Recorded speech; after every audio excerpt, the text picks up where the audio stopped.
ఈరోజు మనము లోకములోనున్న లోక సంబంధము కాదు. ఎందుకనగా మనము దేవుని చేత వేరు చేయబడ్డ వారము. మనము యేసుక్రీస్తు ద్వారా కొనబడి వారము కాబట్టి మనం ఈ లోకంలో జీవిస్తున్నా మనము ఈ లోకానికి సంబంధించిన కాదని కొన్ని విషయాలు మనం పరిశీలన చేద్దాం. పేతురు రాసిన మొదటి పత్రికలో 2వ అధ్యాయము 11వ వచనంలో,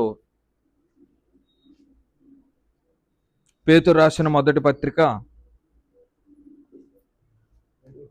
2:11, దేవదూతలు వారికంటే మరి అధికమైన బలమును 2:11 ప్రియులారా, మీరు పరదేశీయులను యాత్రికులై ఉన్నారు గనుక ఆత్మకు విరోధముగా పోరాడు శరీరాశలను విసర్జించి అన్యజనులు మిమ్మును ఏ విషయములో దుర్మార్గులను దూషింతురో ఆ విషయములలో వారు మీ సత్క్రియలను చూచి వాటిని బట్టి దర్శన దినమున దేవుణ్ణి మహింపరిచినట్లు వారి మధ్యను మంచి ప్రవర్తన గలవారే ఉండవలెనని మిమ్మును బ్రతిమాలుకొను చున్నాను. ఇది దేనికి చెప్పబడ్డదంటే చెదరగొట్టిన వారి కొరకు చెప్పబడింది. వీరు భయభ్రాంతులకు గురయ్యి ఏమవుతుంది ఏంటి అని ఆ పరిస్థితుల వల్ల ఆ పరిస్థితుల్లో ఉన్నప్పుడు ఇవన్నీ శాశ్వతము కాదు, ఇవన్నీ ఉండిపోవు, మీరు కంగారు పడొద్దని ఇవి తెలియచేస్తూ ఇవి తాత్కాలికం మాత్రమే. ఇక్కడ మనము పరదేశీ నుంచి వచ్చి ఉన్నాం కాబట్టి మళ్ళా తిరిగి మనము అక్కడికే వెళ్తామని తెలియచేసే సందర్భము మనకి ఇక్కడ తెలియజేయబడుతుంది. అలాగే దావీదు రాసిన కీర్తన 119వ అధ్యాయము 19వ వచనం మనం చూసినట్లయితే, నేను భూమి మీద పరదేశీనే ఉన్నాను, నీ ఆజ్ఞలు నాకు మరుగు చేయకుము. ఏమని తెలియజేయబడుతుందండి? నేను భూమి మీద పరదేశీ అయి ఉన్నాను. మనము పరదేశులం. మనం ఎక్కడి నుంచి వచ్చామండి? ఆయన దగ్గర నుంచి మనం ఇక్కడికి వచ్చి ఉన్నాము. అందుకే మరలా మనం ప్రయాణం ముగించుకుని తిరిగి అక్కడికి వెళ్ళవలసిన వారమే. మన ప్రయాస అంతా ఇక్కడ దేవుని యందు ఆయన ఆజ్ఞలను మరుగు చేయకమని అందుకే అడుగుతున్నారు. అంటే ఆయన ఆజ్ఞలను, ఆయన కట్టలను మనము అనుసరిస్తూ దాని మీద ఆధారపడుతూ జీవించాలని ఇక్కడ తెలియజేయబడుతుంది. అందుకే మనము ఈ లోకములకి సంబంధించిన కానివారము. తర్వాత యోహాను రాసిన మొదటి పత్రిక 2వ అధ్యాయము 15వ వచనంలో మనం చూసుకున్నట్లయితే, ఈ లోకమునైనను లోకములో ఉన్న వాటినైనను ప్రేమింపుకుడి, ఎవడునూ లోకమును ప్రేమించిన తండ్రి ప్రేమ వానిలో నుండదు. ఇక్కడ ఏం తెలియజేయబడుతుందండి? ఈ లోకాన్ని ప్రేమిస్తే తండ్రి ప్రేమ వానిలో ఉండదని తెలియచేస్తుంది. అంటే ఇక్కడ ఈ లోకాన్ని ఎవరైతే ప్రేమిస్తారో వారు తండ్రి ఆజ్ఞలకు కానీ తండ్రికి కానీ లోబడి జీవించలేని వారుగా ఉంటారు. తండ్రిని ప్రేమిస్తే ఈ లోక ఆశలు, ఈ లోక సంబంధమైన విషయాల మీద దృష్టి ఉండదని అక్కడ తెలియజేయబడుతుంది. అలాగే యాకోబు రాసిన పత్రిక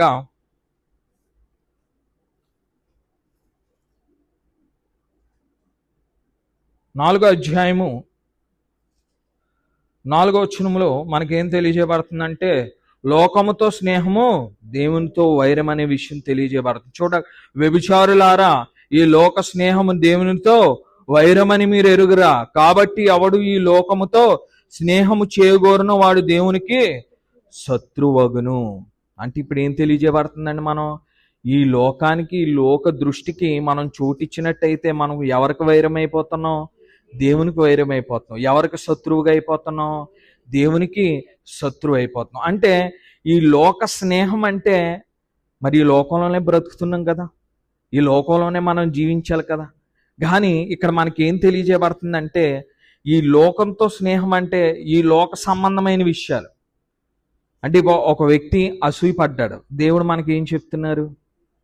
అసూయ పడవద్దు అంటున్నారు. వాడు అసూయ పడ్డాడు కదా అని మనము అసూయ పడితే లోకంతో స్నేహించినట్టు. ఏంటండి, నీ శత్రువుని ప్రేమించమన్నారు. ఆ శత్రువుని ఏం చేయాలి? మనం ప్రేమించవచ్చు. దాని విరుద్ధంగా ఉంటే లోకంతో స్నేహం చేసినట్టు. దేవుడికి సమయాన్ని ఇవ్వమన్నారు. దేవునికి సమయాన్ని ఇవ్వకుండా లోక సంబంధమైన విషయాల మీద దృష్టి పెడితే అది లోకముతో స్నేహము చేసినట్లని తెలియపరుస్తుంది. అంటే ఇక్కడ ఏ విధంగా ఉందంటే, లోకంతో స్నేహం అంటే మనం ఈ లోకంలో బ్రతకాల్సిన వారమే. ఈ లోకంలో ఎక్కడికి వెళ్ళినా మనం ఈ లోక సంబంధమైన వారితో కలవాల్సిన వారమే. కానీ ఇక్కడ మనకు తెలియజేయబడుతుంది ఏంటంటే, త్రాగుబోతులతోనైనా వ్యభిచారులతోనైనా స్నేహము చేయవద్దన్నారు. అది ఏ విధంగా చెప్పి ఉన్నారో, క్రైస్తవ్యంలో ఎవరైనా ఉంటే, మీ సహోదరుడు అలాగుంటే ఏమన్నారు? స్నేహం చేయవద్దన్నారు. అలాగని మరి లోకంతో స్నేహం చేయకూడదంటే వీలాంటి వారు ఎంతమంది ఉంటారండి? అందరూ వాళ్ళే. ఏంటండి, అందరూ వాళ్ళే. లోకంతో స్నేహం చేయొద్దని ఇటు రీతిగా చెప్పుంటే మనం ఏమవుతాం? ఇందులో నుంచి వెళ్ళిపోయిన వారముగా ఉండవలసి వద్దు. అక్కడ ఏం చెప్తుంది? మీ క్రైస్తవులు అంటే మనలో మన సహోదరుడు ఎవరైనా అట్టిగా ఉంటే వారితో స్నేహము చేయవద్దని ఉంది. అంటే ఇక్కడ ఈ సహవాసం అనేది ఉంటుంది, కానీ దాన్ని మనం అడాప్ట్ చేసుకోకూడదు. లోకానికి సంబంధించిన దాన్ని మనం అడాప్ట్ చేసుకోకూడదు. ఎందుకు? మనము వేరే ఉన్నాం కాబట్టి. మనం దేవుల్లో రక్షింపబడి విశ్వసించి మనకేమి ఇవ్వబడిందండి? క్రొత్త నిబంధన ఇవ్వబడింది. ఈ లోకంలో ఆ నిబంధన ప్రకారము మనం జీవించాలని ఇక్కడ తెలియజేయబడుతుంది. అందుకే మనము ఈ లోకాన్ని స్నేహించకూడదు. అంటే ఏంటంటే, నేను చెప్పేది ఏంటంటే, మీకు ఈ లోకానికే ప్రాముఖ్యత ఇవ్వకూడదు. అంటే లోకమా దేవుడు అంటే ఫస్ట్ ఎవరు ఉండాలి? దేవుడే ఉండాలి. ఏంటండి, లోకమా దేవుడు అంటే దేవుడు అంటే ఇంపార్టెన్స్ దేవుడికి ఇవ్వాలి. అంటే మీకు ఫర్ ఎగ్జాంపుల్ ఎలాగంటే, ఇప్పుడు దుర్గారావు గారి ఇంట్లో గృహ కూడుకు ఉంది. ఇదేంటండి? దైవ కార్యం. అలాగే నాకు ఏదో లోక సంబంధమైన పని ఉంది. ఇప్పుడు నేను దేనికి ప్రాముఖ్యత ఇవ్వాలి? లోకంతో స్నేహం చేయకపోతే దేవుని కార్యానికి. ఇక్కడ మీటింగ్ ఉంది, ఆత్మీయంగా అనేది ఎదగాలి, నేను ఆత్మీయతలో ప్రోత్సహింపబడాలని నేను దేన్ని చూస్ చేసుకోవాలి? దేవుని చూస్ చేసుకోవాలి. లోక సంబంధమైన ఎప్పుడైనా మనం మార్చుకోవచ్చు, తీర్చుకోవచ్చు, మరలా పెట్టుకోవచ్చు. కానీ నేను దానికి ప్రాముఖ్యత ఇస్తే లోకానికి సంబంధించింది దానికి ప్రాముఖ్యత ఇచ్చినట్టు. అంటే అక్కడ ఏం తెలియజేయబడుతుందంటే, అట్టివారుగా ఉంటే లోకంతో స్నేహం చేసినట్టు. అంటే మనం దేవునికి ప్రాముఖ్యత ఇవ్వాలి, ఈ వచ్చి నుంచి చెప్పినట్లు. లేకపోతే ఏమవుతుందండి? మనము దేవునికి శత్రువు అవుతాం. ఏమవుతామండి? దేవునికి శత్రువు అవుతుంది. తర్వాత యాకోబు రాసిన పత్రిక 1వ అధ్యాయము 27వ వచనంలో మనం చూసినట్లయితే, తండ్రి అయిన దేవుని ఎదుట పవిత్రములు నిష్కళంకమైన భక్తి ఏదనగా దిక్కులేని పిల్లలను, విధవరాలను వారి ఇబ్బందులలో పరామర్శించుటయు, ఆ ఇహలోక మాలిన్యము తనకండకుండా తను తాను కాపాడు కొనుటే. అంటే ఇక్కడ ఏం తెలియజేయబడుతుందంటే, ఇహలోక మాలిన్యాన్ని మనం క్రైస్తవులుగా అంటించుకోకూడదు అన్న విషయం మనకి ఇక్కడ తెలియజేయబడుతుంది. అంటే మనము విశ్వాసులుగా తండ్రి ఎదుట ఎలాగుండాలండి? నిష్కలంకమైన భక్తి మనకు ఉండాలి. ఏం చేయాలి? దిక్కులేని పిల్లలకు, విధవరాళ్లకు వారి ఇబ్బందుల్లో పరామర్శించుటే. ఏం చేయాలండి? దిక్కులేని పిల్లలను ఆదుకోవాలి, విధవరాలను ఆదుకోవాలి, మనం పరామర్శించాలి, వారి బాగోగులు మనం చూసుకోవాలి. అంటే సహాయం దయగలిగి ఉండాలని మనకు తెలియజేయబడుతుంది. అలాగనే ఇక్కడ ఏం తెలియజేయబడుతుంది అనుకోండి, ఇహలోక మాల్యమును అంటకుండా. అంటే ఇప్పుడు మనం చాలా మంది చూసినట్లయితే ఎలా ఉంటుందంటే, నేను పిల్లల్ని, విధవరాళ్ళని అందరిని ఆదుకుంటానండి, అన్నీ బాగానే ఉంటాయండి, కానీ నేను 10 మందో ఒకరితోనో కలిసి నేను పాపం చేస్తానండి అని అంటారు. దాన్ని దేవుడు స్వీకరిస్తారా? ఏంటండి, స్వీకరించరు ఏమాత్రం. ఎలాగుంటే సత్క్రియల్లోనూ పర్ఫెక్ట్గా ఉండాలి, మన యొక్క భౌతికమైన జీవితంలో కూడా ఎలాగ ఉండాలండి? పర్ఫెక్ట్గా ఉండాలి. రెండు బ్యాలెన్స్ అవునప్పుడు మాత్రమే మనం ఏంటండి, యహలోక మాన్యాన్ని అంటించకుండా ఉన్నవారం అవుతాం. లేదంటే ఏం చేస్తారు చాలామంది, దేవుడు చెప్పినట్టు బాగా జీవిస్తారు. ఎందులో మేము సహాయం చేస్తున్నామండి, అన్నీ బాగానే ఉన్నాయండి, కానీ నేను దేవుడి ఆజ్ఞల్లో పాటించనండి, అట్టి రీతిగానే నేను జీవిస్తానండి అంటారు. ఇంకేముంది భక్తి? అదేంటండి ఆ భక్తి? నిష్ఫలం, ప్రయోజనం లేనిది. భక్తిలో ఉండి ఏముండాలండి? రెండు కలిపి ఉండాలి. అట్టి రీతిగా కాకుండా మనము ఈ మంచి చేస్తున్నాం అని చెప్పి దేవుని యొక్క ఆజ్ఞలకు లోబడకుండా జీవించినట్లయితే మనం ఏంటండి ఇహలోక మాలిన్యాన్ని అంటించుకున్న వారంగా ఉంటాం. అలాగే చాలామంది చూడండి, ఇంకా చాలా విషయాల్లో చాలా జాగ్రత్తగా ఉండాలి. ఎలా ఉన్నవారితో ఏం చేస్తారు? కావాలని మనం వచ్చి మళ్ళీ ఆల్లోకి లాగుదామని చూస్తారు. మాటతోనైనా ఏంటండి, చూపుతోనైనా ఎందుతో అయినా తప్పు చేస్తారు. ఇప్పుడు అలాగ ఒక వ్యక్తి ఇలా ఉన్న వ్యక్తి వచ్చి 4 మాటలంటే మనం ఏం చేస్తాం? నోట్లోంచి ఓ బూతో పొరపాటున ఏదో రావడం జరిగినప్పుడు వారు ఏం చేస్తారు? అందులోకి లోనైనట్టే కదా. మాట ద్వారా ఏం చేస్తాం? మనం పాపం చేస్తాం. అంటే ఇటు వారితో కూడా మనం ఏముండాలండి? జాగ్రత్తగా ఉండాలి. అలా మనం పోక్ చేస్తూ ఉంటారు, లాగుదాం అనుకుంటూ ఉంటారు. వారితో కూడా మనం ఏముండాలి?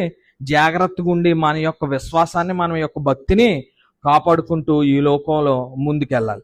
అలానే ఇక్కడ చూడండి, అపోస్తులుడైన పౌలు మనకి ఏం తెలియజేయబరుస్తున్నారంటే ఈ లోకంలో ఆయన సిలువ వేయబడ్డాడనే విషయం మనకు తెలియజేయబరుస్తుంది. గలతీయులకు రాసిన పత్రిక 6వ అధ్యాయము 14వ వచనంలో మనం చూసినట్లయితే, అయితే మన ప్రభువైన యేసుక్రీస్తు సిలువయందు తప్ప మరి దేని యందును అతిశయించుట నాకు దూరమవును గాక. దాని వలన నాకు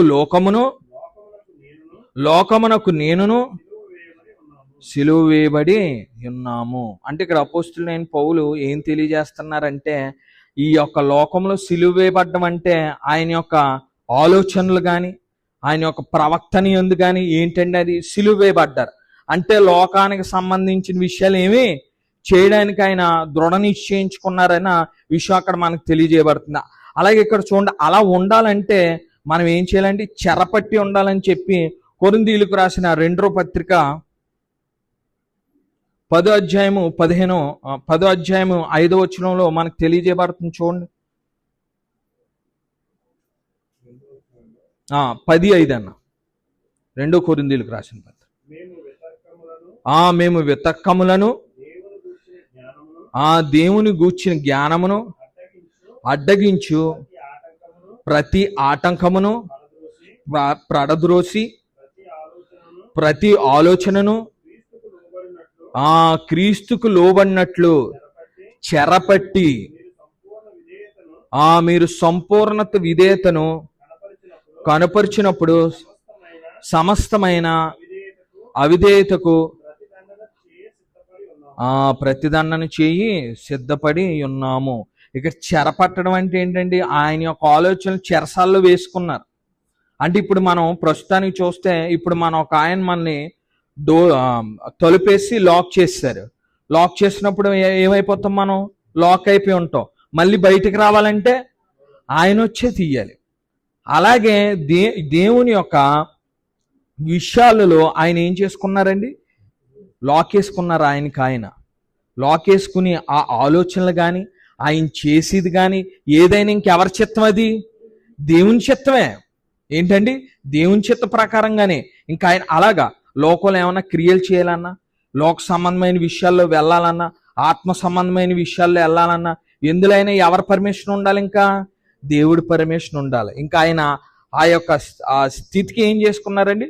చెరపట్టుకున్నారని తెలియచేస్తున్నారు. మనకు కూడా మన విశ్వాస జీవితంలో మనం ఎలాగ ఉండాలంటే, దేవుణ్ణిలో ఏదైనా పని వచ్చినప్పుడు, పని చేయాల్సినప్పుడు, ఏదైనా సేవా కార్యక్రమం కావండి, విధి విధానాలైన ఉన్నప్పుడు మనం ఏం చేయాలి? దీన్ని బట్టి యేసుక్రీస్తు వారు ఉంటే మన పొజిషన్లో ఏం చేస్తారు? ఏంటండి? యేసుక్రీస్తు వారు ఉంటే మన పొజిషన్లో ఏం చేస్తారని ఆలోచించి మనం ముందుకి వెళుతూ ఉండాలి. అందుకే మన జీవితాల్లో మన యొక్క ఆలోచనలు కానీ, మన యొక్క జీవిత శైలి కానీ అవన్నీ ఇంకా ఎవరి ఆధీనంలో ఉండాలండి? విశ్వాసులైన తర్వాత యేసుక్రీస్తు వారి దేవుని ఆధీనంలో ఉన్నప్పుడు మాత్రమే మన యొక్క జీవితం ఎలా సాగుతుందండి? సాఫీగా సాగుతుంది. సాఫీగా మన యొక్క భౌతికమైన జీవితం, అలాగే ఆత్మీయ జీవితంలో కూడా ఆయనకు విడిచిపెట్టినప్పుడు మన ఆలోచనలు కానీ మన ప్రవర్తన కానీ పూర్తిగా మనం క్రీస్తులోకి వచ్చిన తర్వాత అన్నీ ఆయనకు అప్పగించినప్పుడు అన్నీ బాగా కొనసాగుతూ ఉంటాయి. అలాగే చూడండి, రోమిలకు రాసిన పత్రిక, మనం ఈ లోక మర్యాదను అనుసరించకూడదు అన్న విషయం తెలుస్తుంది. 12వ అధ్యాయము 1-2 చూసుకున్నట్లయితే, కాబట్టి సహోదరులారా, పరిశుద్ధమును దేవునికి అనుకూలమునైన సజీవ యాగముగా మీ శరీరములను ఆయనకు సమర్పించుకొనుడని దేవుని వాక్యములను బట్టి మిమ్మును బ్రతిమాలుకొనుచున్నాను. ఇట్టి సేవ మీకు యుక్తమైనది. మీరు ఈ లోక మర్యాదను అనుసరింపక ఉత్తమమును అనుకూలమును సంపూర్ణమై ఉన్న దేవుని చిత్తమేదో పరీక్షించి తెలుసుకొనున్నట్లు మీ మనస్సు మారి నూతన మగుట వలన రూపాంతరము పొందుడి. చూసారండి, ఇక్కడ ఏం తెలియజేయబడుతుంది? మనం లోక మర్యాదలను అనుసరించకూడదు, దేవుని చిత్తమేదో తెలుసుకుని అట్టి రీతిగా ప్రవర్తించాలని ఇక్కడ తెలియజేయబడుతుంది. మనం చూసుకున్నట్లయితే నోవాహు కాలంలో పాపం ఎక్కువైపోయిందని జలప్రలయం ద్వారా మొత్తం నిర్మూలన చేసి తర్వాత మళ్ళీ ఆ విస్తారంలో ముందుకు వచ్చినప్పుడు అక్కడ ఏం చేశారండి? ఆ ప్రజలు మళ్ళీ జలప్రలయం వస్తుందేమని ఆకాశాన్ని అంటే గోపురం కట్టి ఏం చేశారండి? అందులో నుంచి తప్పించుకోవచ్చని వీరేంటండి, వీరి అభిప్రాయాల మూలం స్వంతగానే అనుకుంటున్నారు. కానీ దేవుడు ఏం చెప్పారు? ఆదాం కాలంలో వారిని పుట్టించి వారిని విస్తరించమన్నారు. విస్తరింపి ఈ లోకాన్ని స్వతంత్రించుకోనమన్నారు. దాని ప్రకారం మరి చూస్తే ఏంటంటే అది దేవుని చిత్తాన్ని ప్రకారం అవుతుంది కాదు. అప్పుడు వారిని ఏం చేశారు? వివిధ భాషలు వారిలో పుట్టించి వారిని ఏం చేశారండి? చెదరగొట్టి తారుమారు చేసి ఉన్నారు. అంటే ఇక్కడ దేవుని చిత్తాన్ని ఆయన యొక్క మర్యాదను అనుసరించే వారిగా ఉండాలి. మనం ఇక్కడ న్యాయాధిపతిగా లాస్ట్ న్యాయాధిపతి ఎవరండి? సమూయేలు గారిని చూసుకున్నట్లయితే ఆయన ఏమన్నారు? మాకు రాజు లేదు, ఒక రాజుని మాకు చూడండి అని చెప్పారు. కానీ వారికి చూస్తే వారికి రాజు ఎవరై ఉన్నారండి? దేవుడు వారికి రాజే ఉన్నాడు. దేవుడి వల్ల వారు పరిపాలింపబడుతున్నారు. కానీ ఇతర దేశాలకి అన్నిటికీ రాజు ఉన్నట్టే మాకు కావాలి. ఎందుకు వచ్చింది వారికి ఆ నిరుత్సాహం అంటే, సమూయేలు వారి పిల్లలు అది బ్రైడ్ తీసుకుని ఏం చేస్తున్నారు? ఆ న్యాయాన్ని తారుమారు చేస్తూ ఉన్నారు. అందుకేమైంది? వారు అయిపోయి దాన్ని అట్టి రీతిగా అడిగారు. కానీ సౌలు నియమించిన తర్వాత వారికి ఏమన్నా బాగుందా?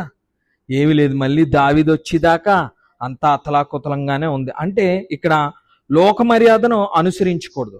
దేవుడితో ఉన్నంతసేపు ఎంత ఉంది? అంతా బాగానే ఉంది. ఆ లోక మర్యాదను అనుసరించిన తర్వాత ఏం మొదలైనయండి? సమస్యలు మొదలైనవి. మరి ఈ లోకంలో లోక మర్యాదను ఎంచుకుంటున్నారా, దేవుని యొక్క చిత్తాన్ని ఎంచుకుంటున్నారండి విశ్వాసులు? ఏంటండి? ఎక్కువగా లోక మర్యాదనే, లోకం ఏదైతే సూచిస్తుందో దాన్నే ఎంచుకొని ఉన్నారు. లోకం ఏ తీరుగా నడవమంటుందో ఆ తీరుగా నడవమంటున్నారు. కానీ ఇక్కడ తండ్రి అయిన దేవుడు మనకేం చెప్తున్నారు? ఈ లోక మర్యాదలను అనుసరించొద్దు అంటున్నారు. అది సామెత ఉంటుంది కదా, అందరితో పాటు మనం ముందుకెళ్ళిపోలే. ఈ లోకం ఏదైతే ముందు ఎంచుతుందో దాన్నే మనం ఎంచుకుని దాంతో పాటు ముందుకి వెళ్ళిపోదాం ఉంది. కానీ ఇక్కడ అపోస్తులకి తండ్రి అయిన దేవుడు ఏం చెప్పారు? మీరు వేరు చేయబడ్డవారు అని చెప్పి వారికి తెలియజేసి ఉన్నారు. మనం కూడా అలాగే ఎవరండి? దేవుళ్ళో విశ్వాసులుగా వేరు చేయబడ్డవారు. మనకంటూ ఒక నిబంధన ఉంది. ఈ లోకంలో ఉన్న ఆ నిబంధన ప్రకారము మనం ఆ యొక్క నిబంధనలో ఏముందో దాని ప్రకారము మనం జీవించాలి. లేని ఎడల ఏముంటుందండి? ఇలాగే ఉంటుంది. అంతే కదండి. అలాగుంటుంది. అన్ని సమస్యలతో ఉంటాయి. అటు దేవుళ్ళలోని సరిగ్గా ఉండలేవు, ఇటు లోకంలోని దేవుని యొక్క కృప ఆశీర్వాదం ఏవి ఉండదు. రెండు ఏమవుతాయండి? జీవితాలు వేస్ట్.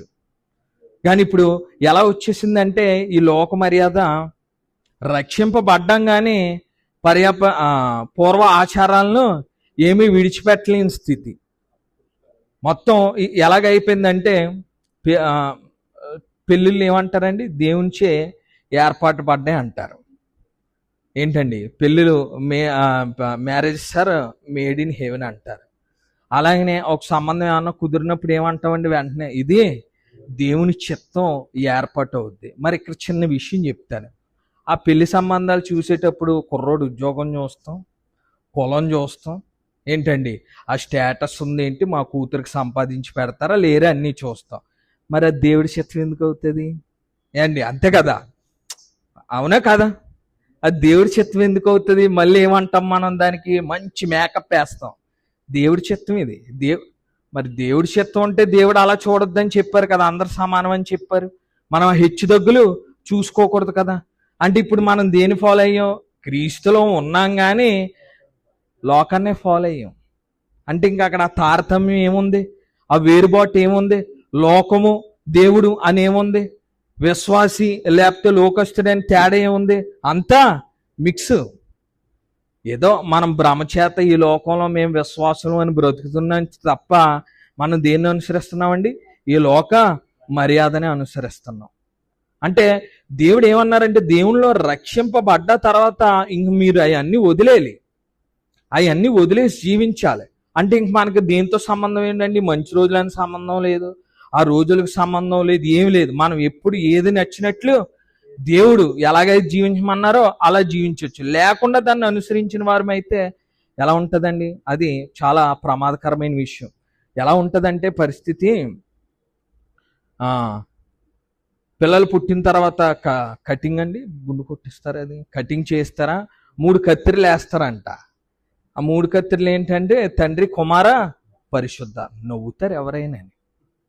ఏంటి బయట దేవుడు మన ఏం చెప్తున్నారు? ఇందాక చదివినట్టు పేతురులో మాదిరిగా ఉండండి అని చెప్తున్నారు. మాదిరిగా ఉండడం మారిపోయి మొత్తం మన ఇష్టం, మనకి ఎలా నచ్చితే అలా తారుమారు చేసి మర్యాదలను ఎవరికి అంటగట్టేస్తున్నారు? ఇప్పుడు యేసుక్రీస్తుకి అంటగట్టేస్తున్నారు, దేవుడికి అంటగట్టేస్తున్నారు. అదిగోండి అన్నీ చెప్తున్నారు, తాలు 3 ముళ్ళు అంట.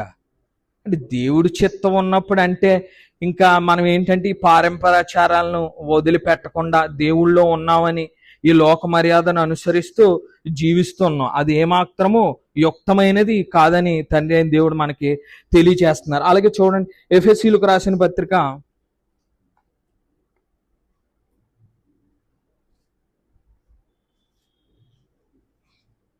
2వ అధ్యాయము మనం ముందు నుంచి చూసినట్లయితే,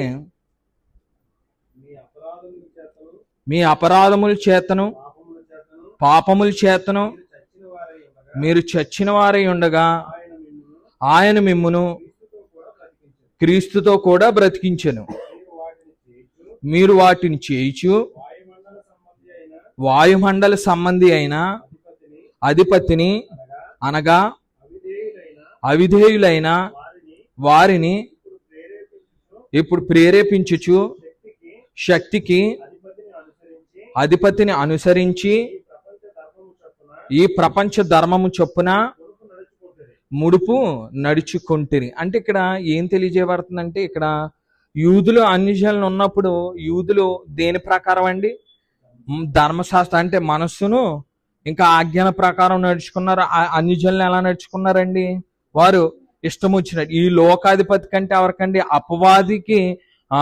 అపవాదిని అనుసరిస్తూ నడుచుకున్నారు. అక్కడ చూడండి పైన ఏముంటుందండి? మన శరీరాశలను అనుసరించు, ఆ పైన అక్కడ ఆ శక్తికి అధిపతి అనుసరించి ఏంటండి? అవిధేయులైన వారిని ఇప్పుడు ప్రేరేపించు శక్తి అధిపతిని అనుసరించి. ఎవరండి అధిపతి? అన్యజనులకు కానీ అవిశ్వాసులకు కానీ దేవుణ్ణి ఎరగని వారి ఎవరండి? అపవాది, సాతాను. అలాగా అనుసరించి వారు ఏం చేస్తున్నారండి? ప్రపంచ ధర్మం చొప్పున, అంటే వారి ఇష్టానుసారంగా, వారికి ఇంక దేవుడు ఆజ్ఞలు కానీ ఏవి కానీ లేకుండా వారికి నచ్చినట్టు వారికి ఏం చేయాలనిపిస్తే అటు రీతిగా వారు ఏం చేస్తున్నారు? ఏం ఫాలో అవ్వకుండా అటు రీతిగా వారు నడుచుకుంటున్నారు. అందుకే చెప్తున్నారు, మనము దేవుణ్ణి తెలుసుకున్న వారమై ఉన్నాం, దేవునిలో వేరు చేయబడ్డ వారమై ఉన్నాం. మనం ఎలా నడుచుకోకూడదు? ఇప్పుడు మనం ఇష్టం వచ్చినట్టు నడుచుకోవడానికి లేదు. మనకు ఒక నిబంధన ఇచ్చారు, మనకు ఒక ప్రక్రియ ఉంది. దాని ప్రకారము దాని చొప్పున మనం నడుచుకోవాలి. ఈ ప్రపంచం ధర్మం చెప్తుంది కదా అని దీని ప్రకారం నడుచుకుంటే ఏమవుతుందండి? అది దేవునికి ఇష్టమైనది కాదు అని మనకి ఇక్కడ తెలియచేయబడుతుంది. అలానే ఇక ఇహలోక సంబంధమైన దురాశలు చూడండి. తీతు రాసిన పత్రిక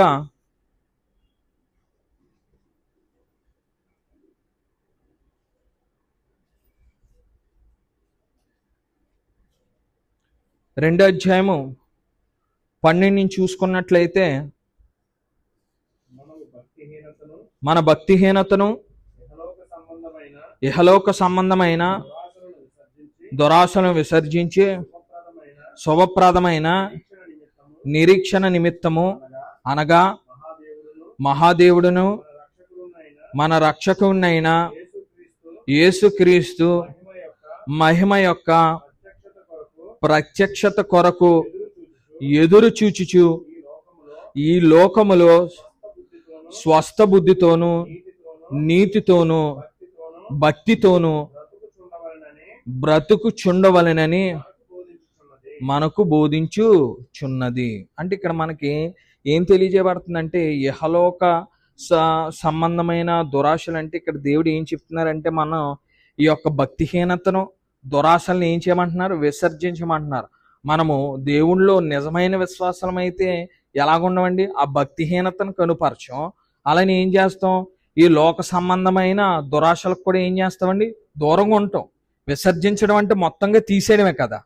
అలాగా మనము జీవిస్తుంటాం. అంటే ఈ దుర్నీతి దురాశలని ఎలాగొచ్చినాయి అని మనం చూస్తే రోమిలకు రాసిన పత్రిక 1:18 నుంచి మనం చూసుకున్నట్లయితే దుర్నీతి చేత సత్యమును అడ్డగించు మనుషుల యొక్క సమస్త భక్తిహీనత మీదను దుర్నీతి మీదను దేవుని కోపం పరలోకము నుండి బయలుపరచబడుచున్నది. ఎందుకనగా దేవుని గూర్చి తెలియని సత్యమైనదేదో అది వారి మధ్యను విషదమైనది. దేవుడు అది వారికి విశదపరిచెను. ఆయన అదృశ్య లక్షణమున అనగా ఆయన నిత్య శక్తిని చదవన్నాను దేవత్వమును జగదుత్పత్తి మొదలుకొని సృష్టింపబడిన వస్తువులను ఆలోచించుట వలన తేటబడు చున్నవి గనుక వారు నిరుక్తులై ఉన్నారు. అంటే ఇక్కడ ఈ దుర్నీతి అనేది ఎలాగొచ్చిందండి? సత్యమును అడ్డగించుట చేత. ఈ సత్యాన్ని అడ్డగించేవారు మనస్సు ఏమైపోద్దండి? అంధకారం అయిపోద్ది. అంటే ఈ సత్యాన్ని అడ్డగించేవారు ఎలాగుంటుందంటే ఒక తప్పు చేస్తున్నప్పుడు మళ్ళీ మనస్సాక్షి ఏం చేయదండి? వారిని గద్దించదు. ఇంకా మనస్సాక్షి అనేది ఏమైపోద్దండి? అది మందం అయిపోద్ది. ఈ సత్యాన్ని అడ్డగించేవారు వారు ఏం చేస్తారండి? వారు అంటే విచ్చలవిడితనంగా, అంటే దేవుని యొక్క ఆజ్ఞ కానీ ఏమి కానీ భయం లేకుండా ఏం చేస్తారండి? వారు ఆ భక్తిహీనతను అలానే ఇంకేంటండి ఆ అవిధేయతను వారు కనుపరుస్తారు. అంటే ఇలాంటి వాటికి ఏమంటున్నారండి? ఈ దురాశలకు ఈ దురాశల కంటే ఇప్పుడు అతనికి ఏముంటది? ఇప్పుడు మనస్సాక్షి చెప్పలేనప్పుడు ఏమొస్తాయి? లేనిపోని కోరికలు వస్తాయి. ఆ కోరికలను ఏం చేస్తారు? అమలుపరుస్తారు. ఆ దురాశ అలా మొదలవుతుంది అనమాట. అట్టి రీతిగా ఉండవద్దని మనకి ఏం చేస్తున్నారండి? తెలియజేస్తున్నారు. అలాంటి వాటిని ఏం చేయమంటున్నారు? విసర్జించమని మనకు తెలియజేస్తున్నారు. అలానే ఇంకా కొలస్సీలకు రాసిన పత్రిక 3:2 చూసుకున్నట్లయితే భూ సంబంధమైన వాటికంటే పైన వాటి మీద ఏం చేయమంటున్నారు? ఆయన దృష్టి పెట్టమంటున్నారు. చూడండి, పైన వాటి మీదనే గాని భూ సంబంధమైన వాటి మీద మనస్సు పెట్టు కొనుకుడి. అంటే ఇక్కడ ఏం తెలియజేయబడుతుందండి? పైన వాటి మీదే మనం మనస్సు ఉంచాలి. ఎందుకంటే పైనుంచి మనం వచ్చి ఉన్నాం, తిరిగి మళ్ళా అక్కడికి వెళ్ళిపోతాం. కాబట్టి మన యొక్క ఆలోచన అంతా ఎక్కడ ఉండాలండి? అక్కడే ఉండాలి. కానీ మన ఆలోచనలు ఎలాగుంటాయి? భూ సంబంధమైన ఆలోచనలే ఎక్కువ ఉంటాయి. ఎందుకంటే మనం ఏం చేద్దాం, ఏం ఆలోచిద్దాం, ఏం చేద్దాం అంటే ఈ భూ సంబంధమైన ఆలోచనలు, ఈ భూలోకంలో ఈ భూ సంబంధమైన వాటి మీద మనం ముందుకు వెళ్ళాలని ఈ ప్రయత్నం అంతా ఏముంటుందండి? ఆ కృషి కానీ శ్రమ కానీ వాటి మీదే ఉంటూ ముందుకు వస్తూ ఉంటాం. కానీ ఇక్కడ మనకి ఏం తెలియజేస్తున్నారు? పైన వాటి మీద, అంటే ఈ గ్రంథం మనకి లోకంలో ఎట్టి రీతిగా జీవిస్తే ఆ పైన ఆ యొక్క వాగ్దానాన్ని మనం పొందుకోగలమని తెలియజేస్తుందో అట్టి రీతిగా మనం జీవించమంటున్నారు. మరి అవన్నీ తెలుసుకోవాలంటే మనం ఏం చేయాలి? దేవుణ్ణి ముందు పెట్టాలి. పైన వాటి మీద మనం మనస్కరించాలంటే ముందు ఎవరిని పెట్టాలి? దేవుని పెట్టాలి. లోకాన్ని నిర్లక్ష్యం చేయాలి. కానీ ఈ యొక్క లోకంలో ఏమవుతుంది? Quite opposite. విశ్వాసులు అనుకుంటూ అవిశ్వాసులుగా, భక్తిహీనులుగా, దేవునికి విరుద్ధముగా, దేవునికి విధేయత లేని వారిగా బ్రతికి ఉన్న ప్రజలుగా మనం తయారవుతున్నాం. ఎందుకంటే ఇప్పుడు దేవుని యొక్క కార్యం అంటే ఇప్పుడు ఏమైపోయిందండి? ప్రతి ఒక్కరికి నిర్లక్ష్యం అయిపోయింది. అంటే దేవుని యొక్క కార్యాన్ని మనం ఒకటి అనుకుని చేస్తున్నప్పుడు దాన్ని ఏం చేయాలి మనం? దేవుడు ఏమంటారు? ప్రతి విషయంలో స్థిరంగాను బలంగాను ఉండమంటున్నారు. అంటే మనం అందులోంచి పడిపోయినట్లయితే మనం స్థిరంగా బలంగా ఉన్నట్లా? దేవుడు విశ్వాసంలో ఉన్నట్లా? ఏంటండి అది ఏ లెక్కలోకి వస్తుంది? విశ్వాసం అంటే దృఢంగాను స్థిరంగాను బలంగాను ఉండి జీవిస్తూ ఉంటారు. లేనట్లయితే ఎందులోకి వచ్చేస్తుంది? అది అవిశ్వాసతలోకి వచ్చేస్తుంది. అవిశ్వాసి లెక్కలోకి వస్తారు. ఎందుకంటే విశ్వాసి ఎప్పుడు దేవుణ్ణి ఫస్టే పెడతారు. ఆయన లోక సంబంధమైన విషయాలు ఉన్నా ఎవరిని ముందు పెడతారండి? కావాలితే దాన్ని రేపు వాయిదా వేసుకోవచ్చు, ముందు దేవుడి పని అయిపోవాలి. ఇప్పుడు మనం పొరపాటున ఇక్కడికి రాలేదంటే మళ్ళీ లెసన్ మనకు వస్తుందా? రాదే. మొత్తం అయినపోయినా 2-3 పాయింట్లు మనం మారి ఉంటాయి. దాని మూలంగా అయినా మనం ఏం చేయొచ్చు? మారొచ్చు. ఏదైనా నిర్లక్ష్యం చేస్తే లేదు.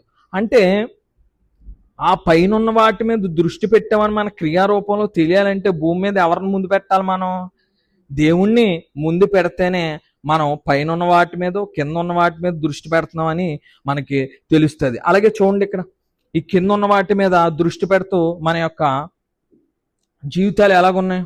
మత్తయి రాసిన సువార్త 13వ అధ్యాయము 22వ వచనంలో మనం చూసినట్లయితే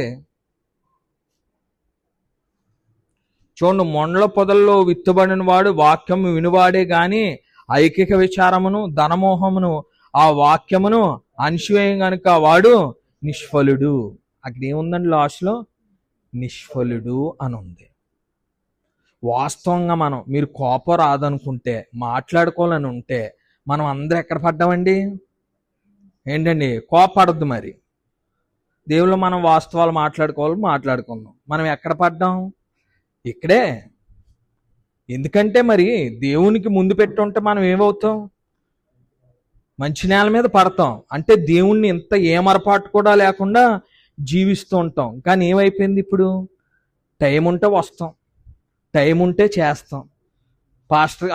ప్రీచర్ గారు మాతో బాగా నడుచుకుంటే మేము బాగుంటాం, లేకపోతే మేము బాగోం. మా మాట అంటే బాగుంటాం, లేకపోతే బాగోం. అంటే వాక్యం ఏం తెలియజేస్తుందో వారికి అక్కర్లేదు. ఏదో మనం వచ్చామా, విన్నామా, వెళ్ళిపోయామా. ఆ విన్నా 4 మాటలు చెవులో పెట్టుకుని నచ్చినప్పుడు చేద్దామా లేదా? అలాగుంటే జీవితం ఏమంటుంది? నిష్ఫలితమని మనకు తెలియచేయబడుతుంది. ఇప్పుడు కొత్తగా ఏం మొదలైపోయిందంటే ఈ మధ్యన సోషల్ మీడియా చూస్తుంటే భలే వస్తున్నాయి రీల్స్. వందనాలు చెప్పలేదని సంఘం మానేస్తారంట. ఏంటండి? మైక్ ఇవ్వలేదని సంఘం మానేస్తారంట. ఏంటండి? మైక్ ఇవ్వలేదని సంఘం మానేస్తారంట. నా డ్రెస్ బాగోలేదన్నారని సంఘం మానేస్తారంట. నా మాట వింటలేదని సంఘం మానేస్తారంట. అంటే ఎలాగైపోయిందంటే అండి, ఇది అనుకూలమైన స్థితి ఉంటేనే వాక్యం ఏమవుతుంది? వెళ్తుంది లోపలికి. అంటే భూ సంబంధమైన సంబంధానికి మనం అనుకూలంగా ఉన్నట్లయితేనే ఏమవుతుంది? లోపలికి వెళ్తుంది. లేదంటే అక్కర్లేదు ఇంకా వాక్యం. అంటే ఈ యొక్క విచారణలో ఎక్కువ పడిపోయాం మనం.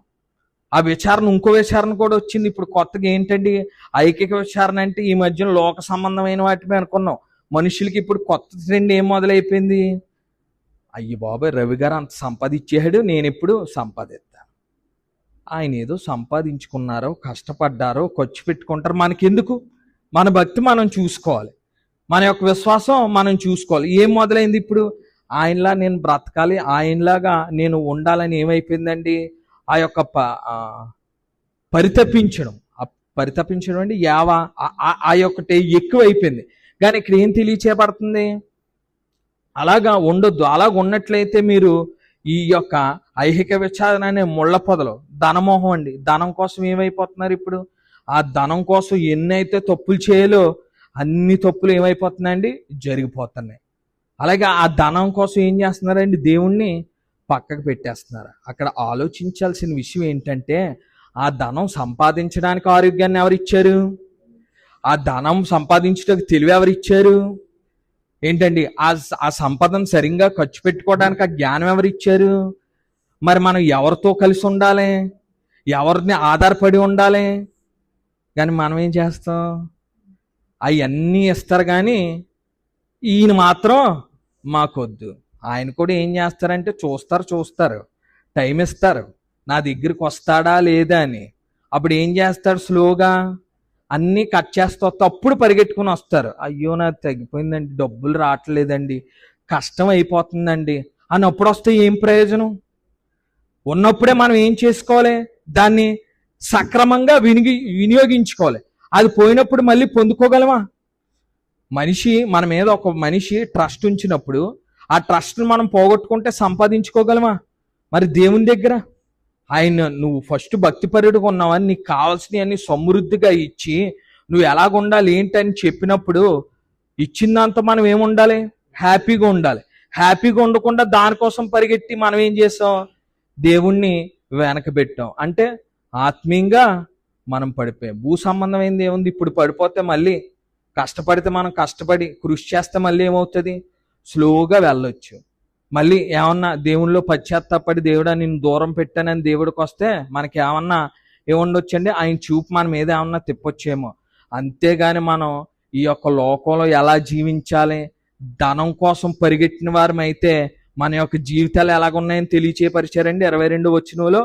నిష్ఫలితము అంటే ఇప్పుడు మనం దేవుణ్ణిలో ఈ విశ్వాసిగా ఉన్న ఏం లేదండి, ఇప్పుడు ప్రయోజనం లేదు, వేస్ట్. అనుకుని వెళ్తున్నాం తప్ప రెండూ సుఖంగా ఉండలేము. ఎందుకంటే ఆత్మీయ జీవితంలో నిష్ఫలితం, భౌతికమైన జీవితంలో అందులో నిష్ఫలితం ఉంటే ఆయన యొక్క కనుచూపు ఉండదు. రెండు ఏంటి? వేస్ట్. అందుకే ఈ ఐకిక విచారము ధనమోహం కలిగి మనం ఉండకూడదు. అలాగే చూడండి 2 తిమోతికి రాసిన పత్రిక 4వ అధ్యాయము 10వ వచనంలో మనం చూసుకుంటే అక్కడ యహలోకమును స్నేహించి అని ఉంది అక్కడ.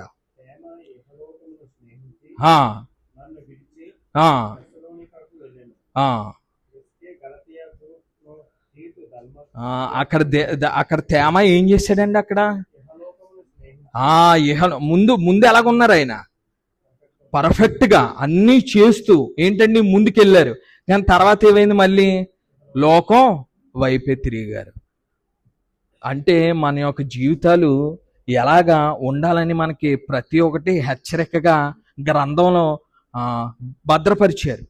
అంటే దీన్ని బట్టి మీరు ఇలా తయారవ్వకూడదని. ఆ తేమ ఎంత పర్ఫెక్ట్, అంత పర్ఫెక్ట్ ఆయన ఏం చేశాడు? ఈ లోకం వైపు తిరిగి దేవుణ్ణి విడిచిపెట్టి వెళ్ళిపోయాడు. మరి ఆయనతో పోల్చుకుంటే మనం ఎంతండి? అసలు మనకి దేవుడు ఆదివారం టైం ఇమ్మంటేనే శ్రమ అయిపోతుంది మనకి. ఆదివారం లోక సంబంధంగా ఏంటండి? హాలిడే. మనకి వర్కింగ్ డే. వాళ్ళకి హాలిడే, మనకేంటండి? Working day. ఆ వర్కింగ్ డేలో ఏం చేస్తున్నాం మనం? ఆ వర్కింగ్ డే దేనికి? వంటలు వండుకోవడానికి కాదు, చుట్టాలు కలవడానికి కాదు, దేవుణ్ణి ఆరాధించడానికి వర్కింగ్ డే అది. మనం ఏం చేస్తున్నాం? దాన్ని నిర్లక్ష్యం చేస్తున్నాం.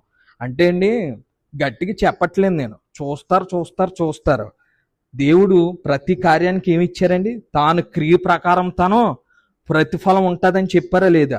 అంటే దేవుళ్ళో అవిశ్వాసంగా బతికితే మనకు ప్రతిఫలం అనేది ఉంటుందా లేదు ఈ భూమి మీద? ఇప్పుడు తీర్పు దినం గురించి అడగట్లేదు నేను, ఇప్పుడు చెప్తున్నాను. క్రియ మూలంగా మనకు ఉంటుందా లేదా? ఇప్పుడు ఇక్కడ ఉంటుందా? ఉంటుందా లేదా? అందుకే మనం ఏం చేయాలి? మనం చాలా దేవుళ్ళు జాగ్రత్తగా బతుకుతూ ఈ లోకానికి సంబంధించి అంటే ఈ హెచ్చరిక ఎందుకు చేస్తానంటే లోకం మీద పడిపోయే అవకాశం ఉంది. అంతా భక్తిపరుడే. మనం కూడా ఏం చేయాలండి? చాలా జాగ్రత్తగా చిన్న వచనం తేడా అర్థం చేసుకోవడంలో మనం ఏం పడిపోతామండి? ఆత్మీయతలో పడిపోతామండి. అలాంటిది మన యొక్క జీవితాలు ఎంత జాగ్రత్తగా ఉండాలి. అందుకే మనం ఈ లోకానికి సంబంధించిన వారం కాదు. ఈ లోకం కోసం మన యొక్క ప్రయత్నం ఉండకూడదు. మనం ముందు నుంచి చూద్దాం, ఏం తెలుసుకున్నాం? లోకాను పరదేశులే మనం ఉన్నాం. తర్వాత ఏం తెలుసుకున్నాం అండి? ఈ లోకంలో ఉన్న వాటిని ప్రేమింపకూడదు. తర్వాత ఏంటండి? ఈ లోకంతో స్నేహము, దేవునితో వైరము. తర్వాత ఏంటండి? యెహోలోక మాల్యాన్ని అంటించుకోకూడదు. తర్వాత ఏంటండి? సిలువు వేయబడ్డాం మనం. తర్వాత ఏంటండి? ఈ లోక మర్యాదను అనుసరించకూడదు. తర్వాత ఈ ప్రపంచ ధర్మాన్ని చొప్పున మనం నడవకూడదు. అలాగే ఏంటంటే ఏకలోహ సంబంధమైన దురాశల బట్టి మనం జీవించకూడదు. భూ సంబంధమైన వాటికంటే పైన వాటి మీద మనం దృష్టి ఎక్కువ పెట్టాలి. ఐకిక విచారణ, ధనమోక్షం కలిగి జీవించకూడదు. అలాగే ఏంటండి? ఇహలోకాన్ని సేవించకూడదు. అంత భక్తిపరిగా ఉన్న ఆయనే పడిపోయాడంటే మనం లోకం అటు ఇటు అని ఉంటున్నాం. మనం ఎలా పడిపోవాలండి? మన క్షణం చాలదు పడిపోవడానికి. అందుకే మనం మన యొక్క జీవితాల్లో చాలా జాగ్రత్తగా దేవుని యందు జీవిస్తూ మనం ఈ లోకానికి సంబంధించిన వారం కాదు, తిరిగి మళ్ళా ఆయన దగ్గరికి మనం వెళ్ళాలి. కాబట్టి ఆయన ఇచ్చిన జీవగ్రంథమందు ఎటు రీతిగా మనం